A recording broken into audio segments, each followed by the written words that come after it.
الناتج المحلي الإجمالي هو كم السلع والخدمات اللي بتنتجها الدولة في فترة زمنية معينة، وهو مؤشر متأخر. يعني إيه مؤشر متأخر؟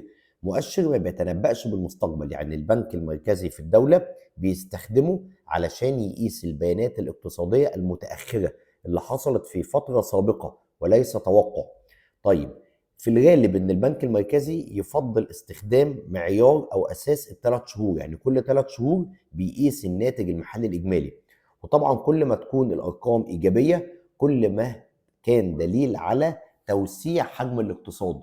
طبعا الايجابيه دي ليها حد معين، لو زادت عنه بتقلب بتضخم.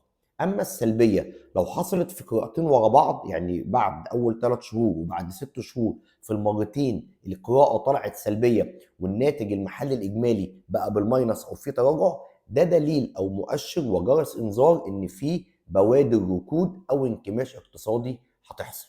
طيب هقول لك كده بسرعه من باب العلم، يعني اغنى 10 دول من حيث الناتج المحلي الاجمالي. طبعا الناتج المحلي الاجمالي ده بيتقسم على عدد الافراد في المجتمع. يعني في المثل اللي انا قلته في الفيديو اللي فات بتاع مصر مثلا بتنتج 20,000، ده الناتج الاجمالي المحلي ما بين 10,000 قطن كسلعه و10,000 خدمات المستشفى كمنتج خدمي، يبقى الإجمالي 20,000.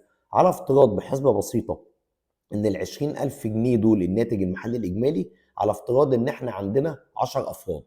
لما ال 20,000 جنيه يتقسموا على 10 أفراد يبقى نصيب الفرد من الناتج المحلي الإجمالي 2000 جنيه.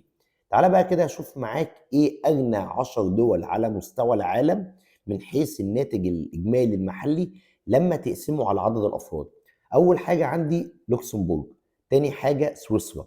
وانا بقول هنا بتعمد ان انا اقولهم عشان تبقى عارف مين الدول اللي داخله في العملات الرئيسيه في الفوركس. سويسرا اللي هي رقم 2 دي تعتبر من العملات الثمانيه الرئيسيه اللي هو الفرنك السويسري.